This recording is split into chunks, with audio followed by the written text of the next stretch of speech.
Ya, Assalamualaikum warahmatullahi wabarakatuh.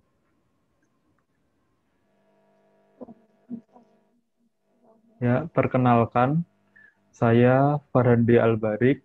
Dalam kesempatan kali ini, saya mewakili kelompok-kelompok saya untuk membuka presentasi pada hari ini.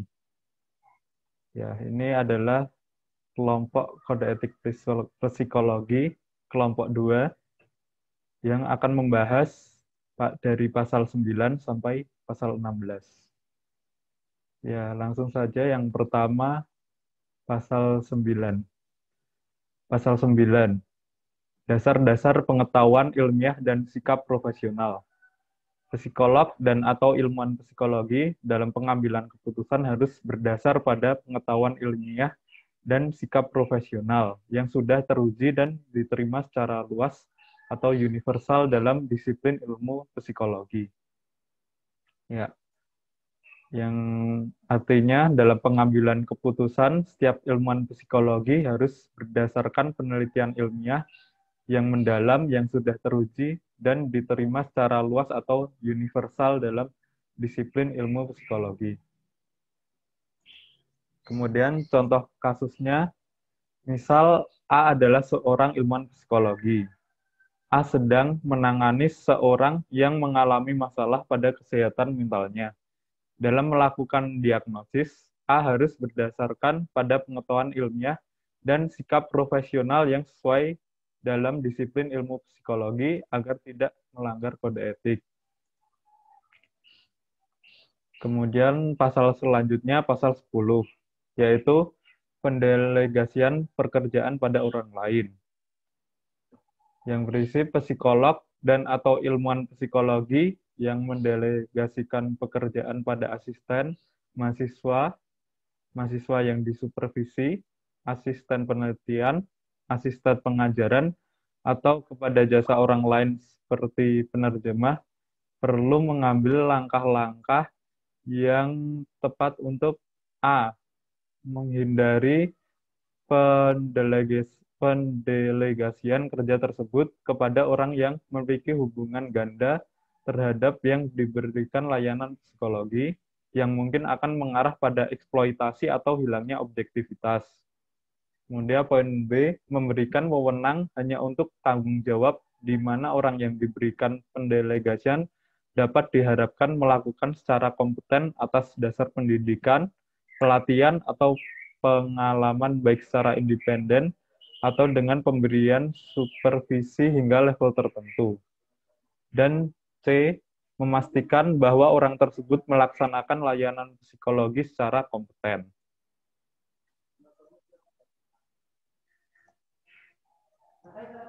Kemudian pembahasannya, poin A, artinya dalam penunjukan kerja, orang lain tidak boleh melanggar profesionalitas dalam pemberian layanan psikologi yang dapat berpotensi pada eksploitasi atau hilangnya objektivitas. Contoh, misal B adalah seorang ilmuwan psikologi dan C adalah asistennya. B dan C memiliki hubungan ganda selain ilmuwan psikologi dan asistennya, yaitu ibu dan anak. Karena merasa telah kehilangan objektivitas dalam pendelegasian kerja, A kemudian mencari asisten yang lain agar tidak melanggar kode etik psikologi. Kemudian pembahasan poin B. Artinya dalam pemberian wewenang harus didasarkan atas kompetensi atas dasar pendidikan atau pengalaman orang yang telah ditunjuk tersebut. Contohnya, misal D ada seorang dosen psikologi. D kemudian memberikan wewenang kepada orang lain untuk membantu pekerjaannya untuk mengajar. D harus bisa memastikan dan bertanggung jawab orang yang ditunjuk tersebut berkompeten untuk menggantikan pekerjaannya atas dasar pendidikan, pelatihan, atau pengalaman yang sesuai dengan kode etik. Lalu yang kedelapan, poin C, harus dapat dipastikan yang telah diberi tugas tersebut harus melaksanakan layanan psikologi yang profesional dan kompeten. Contohnya, misal E adalah seorang psikolog. Kemudian ia memberikan tugas kepada F untuk memberikan layanan psikologi. E harus memastikan dan bertanggung jawab layanan psikologi yang diberikan oleh F sudah profesional dan kompeten sesuai dengan kode etik. Ya, kemudian pasal ke-11 akan dilanjutkan oleh teman saya. Baik, saya akan melanjutkan presentasi pasal 11 tentang masalah dan konflik personal. Psikolog dan atau ilmuwan psikologi menyadari bahwa masalah dan konflik pribadi mereka akan dapat mempengaruhi efektivitas kerja. Dalam hal ini, psikolog dan atau ilmuwan psikologi mampu menahan diri dari tindakan yang dapat merugikan pengguna layanan psikologi serta pihak-pihak lain sebagai akibat dari masalah dan atau konflik pribadi tersebut. Psikologi dan atau ilmuwan psikologi berkewajiban untuk waspada terhadap tanda-tanda dan adanya masalah dan konflik pribadi. Bila hal ini terjadi, segera mungkin mencari bantuan dan atau melakukan konsultasi profesional untuk dapat kembali menjalankan pekerjaannya secara profesional. Psikolog dan atau ilmuwan psikologi harus menentukan akan membatasi, menangguhkan, atau menghentikan kewajiban layanan psikologi tersebut. Pembahasan. Maksud dari pasal di atas adalah seorang psikolog dan atau ilmuwan psikologi harus mengesampingkan masalah dan konflik personal yang terjadi pada dirinya. Karena seorang psikolog dan atau ilmuwan psikologi harus mampu bekerja profesional. Jikalau memang masalah dan konflik yang sedang dihadapi dirasa sangat berat, seorang psikolog dan atau ilmuwan psikologi harus segera meminta bantuan dengan yang lebih profesional agar tidak mengganggu keefektivitas kerja.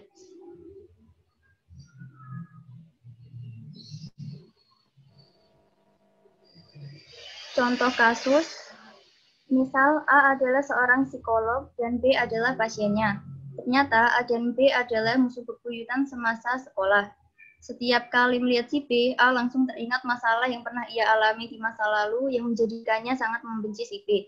A menyadari bahwa yang dilakukannya telah melanggar kode etik. Seharusnya si A dapat bersikap profesional dan jika dirasa tidak memungkinkan, ia harus segera mencari bantuan kepada temannya agar dapat tetap bersikap objektif. Selanjutnya pasal 12 akan dilanjutkan oleh teman saya. Ya, baik. Selanjutnya, pasal 12. Saya akan menjelaskan tentang pasal 12, yaitu pemberian layanan psikologi dalam keadaan darurat. Pasal ini terdiri dari 4 ayat. Ayat pertama, keadaan darurat adalah suatu kondisi di mana layanan kesehatan mental dan atau psikologi secara mendesak dibutuhkan, tetapi tidak tersedia tenaga psikolog dan atau ilmuwan psikologi yang memiliki kompetensi untuk memberikan layanan psikologi yang dibutuhkan. Ayat 2, dalam kondisi sebagaimana dimaksud pada ayat 1, kebutuhan yang ada tetap harus dilayani.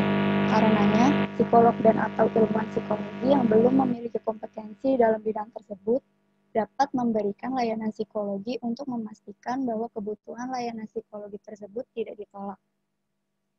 Ayat ketiga, selama memberikan layanan psikologi dalam keadaan darurat, psikolog dan atau ilmuwan psikologi yang belum memiliki kompetensi yang dibutuhkan perlu segera mencari psikolog yang kompeten untuk mensupervisi atau melanjutkan pemberian layanan psikologi tersebut.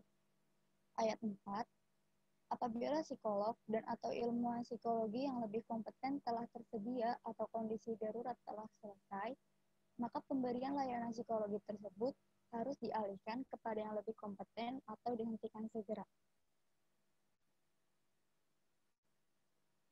Selanjutnya, pembahasan. Pasal 12 menjelaskan tentang arti keadaan darurat dalam layanan psikologi serta penanganannya. Dalam keadaan darurat yang mendesak, psikolog dan atau ilmuwan psikologi yang belum memiliki kompetensi diperbolehkan memberikan layanan psikologi. Namun, psikologi dan atau ilmuwan psikologi tersebut harus segera mencari serta mengalihkan layanan psikologi tersebut kepada psikolog dan atau ilmuwan psikologi yang berkompetensi. Contoh kasusnya, contoh keadaan darurat misalnya bencana alam. Misalkan dalam bencana alam itu ada anak-anak korban bencana alam yang membutuhkan segera penanganan darurat. Dan saat itu belum tersedia seorang psikolog yang kompeten. Nah, dalam situasi seperti ini, psikolog ataupun ilmuwan psikologi yang ada, meskipun belum memiliki kompetensi, diperbolehkan untuk melayani anak-anak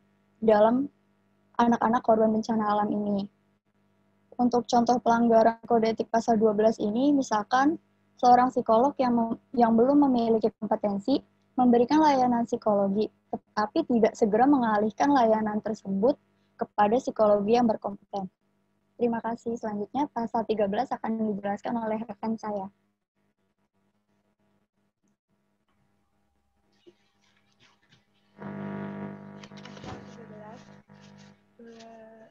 Bertepatan dengan bab 4 sikap profesional. Psikolog dan atau ilmuwan psikologi dalam memberikan layanan psikologi, baik yang bersifat perorangan, kelompok, lembaga, atau organisasi, institusi, harus sesuai dengan keahlian dan kewenangannya, serta berkewajiban untuk A. Mengutamakan dasar-dasar profesional, B. Memberikan layanan kepada semua pihak yang membutuhkan, C. Melindungi pemakai layanan psikologi dari akibat yang merugikan sebagai dampak layanan psikologi yang diterimanya, D. Mengutamakan ketidakberpihakan dalam kepentingan pemakaian layanan psikologi, serta pihak-pihak yang terkait dalam pemberian pelayanan tersebut, E. Dalam hal pemakaian layanan psikologi, menghadapi kemungkinan akan terkena dampak negatif yang tidak dapat dihindari akibat pemberian layanan psikologi yang dilakukan oleh psikolog dan atau ilmuwan psikologi, maka pemakai layanan tersebut harus diberitahu.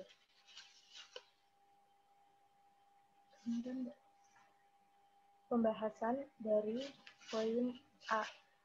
Psikolog harus memiliki kompetensi dalam melaksanakan segala bentuk layanan psikologi, penelitian, pengajaran, pelatihan layanan psikologi, dengan menekankan pada tanggung jawab, kejujuran, batas kompetensi, objektif, dan integritas, membangun hubungan saling percaya, serta menyadari tanggung jawab profesional dan ilmiah terhadap pengguna layanan psikologi, menjunjung tinggi kode etik, peran dan kewajiban profesional, berusaha untuk mengelola berbagai konflik kepentingan pribadi yang dapat menyebabkan dampak buruk, memberikan layanan terbaik kepada pengguna layanan psikologi, serta bersedia untuk menyumbangkan sebagian waktu profesionalnya tanpa atau dengan sedikit kompensasi keuntungan pribadi, mau meningkatkan kualitas atau kemampuan yang dimiliki secara konsisten.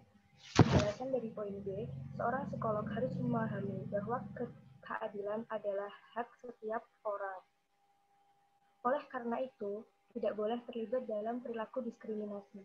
Perlakuan secara sama rata semua pengguna layanan psikologi tanpa membedakan latar belakang usia, gender, ras, suku, bangsa, agama, orientasi seksual, kecacatan, status ekonomi, atau dasar lain. Sehingga semua pengguna layanan psikologi mendapatkan kualitas yang sama dalam hal proses, prosedur, dan layanan yang diberikan, serta penggunaan hasil layanan dapat dipertanggungjawabkan. Pembahasan dari poin C. Psikolog harus berusaha maksimal memberikan manfaat pada kesejahteraan umat manusia, melindungi hak dan meminimalkan risiko dampak buruk penggunaan layanan psikologi, serta pihak-pihak lain yang terkait. Akibat apabila terjadi konflik perlu dihindari serta meminimalkan akibat dampak buruk, karena keputusan dan tindakan ilmiah dari psikolog atau ilmuwan psikologi dapat mempengaruhi keberlangsungan hidup pihak-pihak lain. Penjelasan poin C, psikolog harus mengetahui bahwa ketidakberpihakan adalah hak setiap manusia.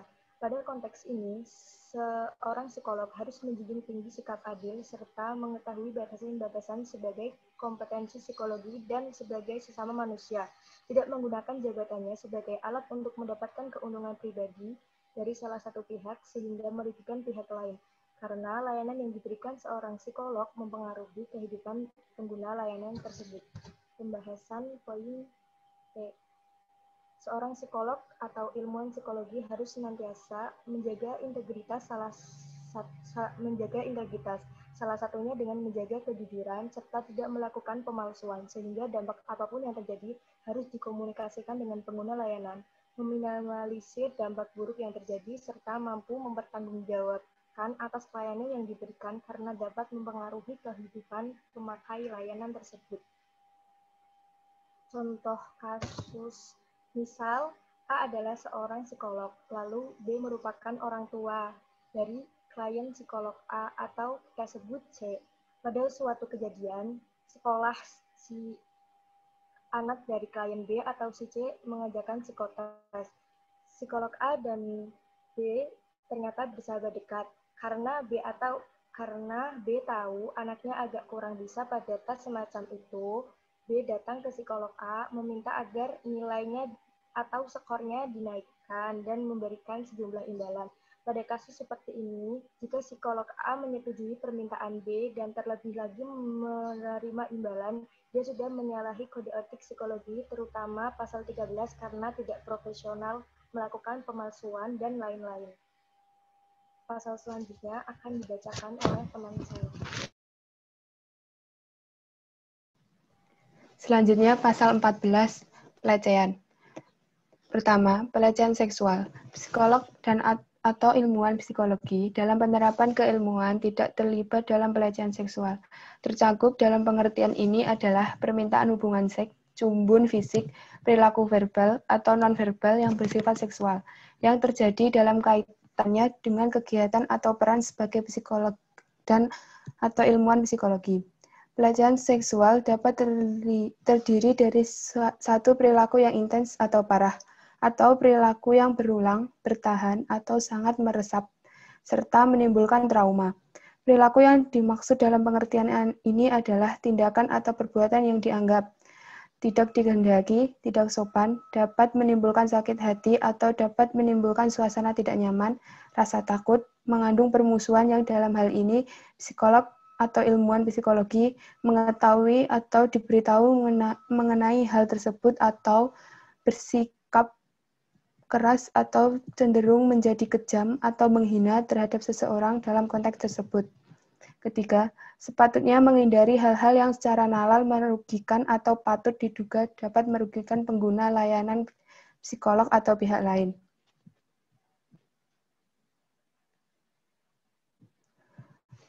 Kedua, pelecehan lain psikolog dan ilmuwan psikologi tidak diperkenalkan secara sadar terlibat dalam perilaku yang melecehkan atau meremehkan individu yang berinteraksi dengan mereka dalam pekerjaan mereka, baik atas dasar usia, gender, ras, suku, bangsa, agama, orientasi seksual, kecacatan, bahasa, atau status sosial ekonomi. Pembahasan. Seorang psikolog dan ilmuwan psikologi dituntut untuk profesional dalam memberikan pelayanan psikologi.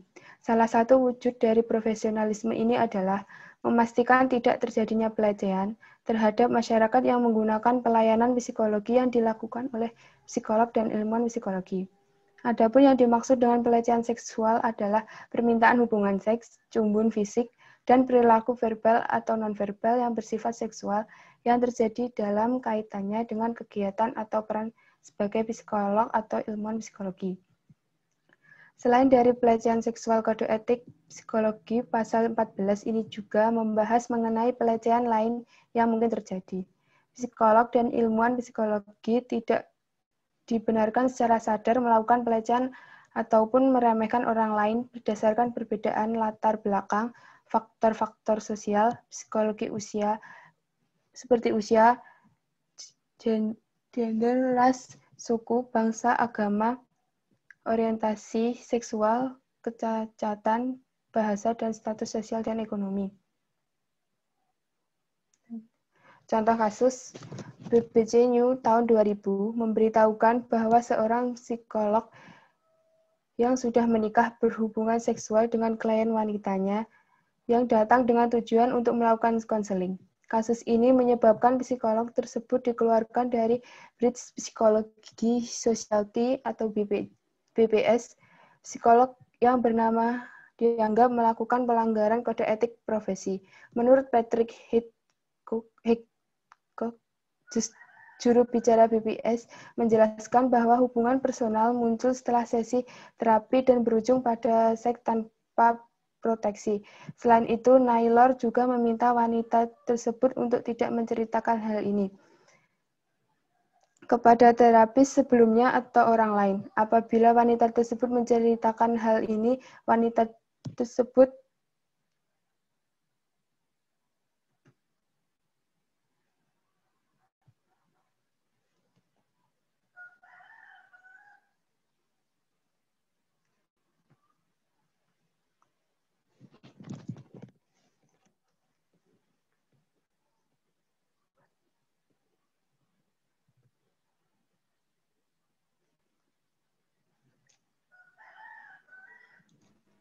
Ya, selanjutnya pasal 15 tentang penghindaran dampak buruk.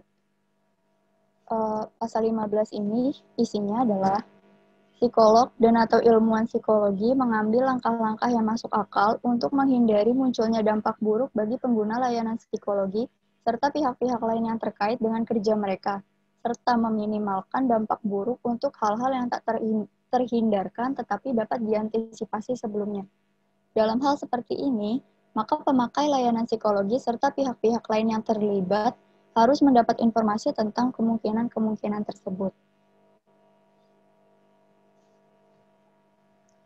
Pembahasannya, pasal 15 menjelaskan bahwa psikolog dan atau ilmuwan psikologi sebisa mungkin menghindari atau setidaknya meminimalisir munculnya dampak buruk saat pemberian layanan psikologi. Nah, contoh langkah-langkah yang dapat menimbulkan dampak buruk. Misalnya yang pertama, seorang psikolog menggunakan kata-kata yang tidak dimengerti oleh kliennya.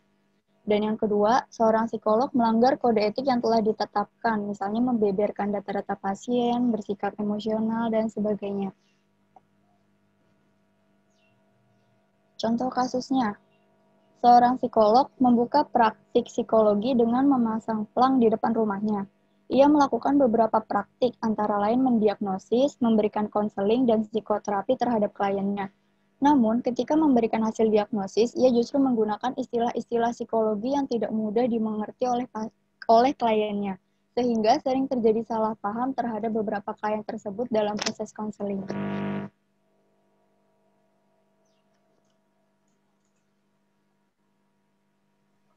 Pasal 16, hubungan majemuk. 1. Hubungan majemuk terjadi apabila A. Psikolog atau ilmuwan psikolog sedang dalam peran profesionalnya dengan seseorang dan waktu bersamaan menjalankan peran lain dengan orang yang sama.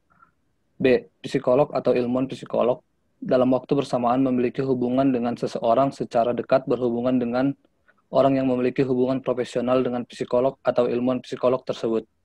Psikolog 2. Psikolog atau ilmuwan psikolog sedapat mungkin menghindari dari hubungan majemuk apabila hubungan majemuk tersebut dipertimbangkan dapat merusak objektivitas, kompetensi atau efektivitas dalam menjalankan fungsi sebagai psikolog atau ilmuwan psikolog, atau apabila beresiko terhadap eksploitasi atau kerugian pada orang atau pihak lain dalam hubungan profesional tersebut. Apabila dalam hubungan majemuk yang diperkirakan akan merugikan, psikolog atau ilmuwan psikolog melakukan langkah-langkah yang masuk akal untuk mengatasi hal tersebut dengan mempertimbangkan kepentingan terbaik orang yang terkait dan kepatuhan yang maksimal terhadap kode etik. 4. Apabila psikolog atau ilmuwan psikolog dituntut oleh hukum, kebijakan institusi atau kondisi-kondisi luar biasa untuk melakukan lebih dari satu peran, sejak awal mereka harus memperjelas peran yang dapat diharapkan dan rentang kerahasiaannya, bagi diri sendiri maupun bagi pihak-pihak yang terkait. Pembahasannya, hubungan majemuk yang terjadi di antara psikolog atau ilmuwan psikolog yang berperan sebagai psikolog atau ilmuwan psikolog, namun di waktu yang sama juga mempunyai peran yang lain terhadap orang yang sama. Hal-hal yang perlu diperhatikan dalam konteks hubungan majemuk ini adalah 1. Menghindari dari hubungan majemuk apabila memberikan dampak buruk. 2. Mengambil langkah-langkah yang masuk akal untuk menghindari hubungan majemuk yang mungkin berdampak buruk. 3. Kejelasan peran dari awal. Contoh kasus, sebagai contoh seorang ilmuwan atau psikolog atau selain psikolog berperan sebagai psikolog tetapi juga berperan sebagai ibu dari seorang yang mendapatkan pelayanan psikologi. Terima kasih.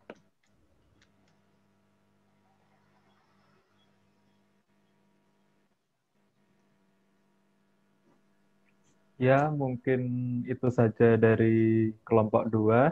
Apabila ada pertanyaan atau saran boleh disampaikan dalam dalam dalam nanti apa? Itu pertemuan pertemuan kelasnya. Ya, sekian dari kami. Wassalamualaikum warahmatullahi wabarakatuh. Waalaikumsalam warahmatullahi wabarakatuh.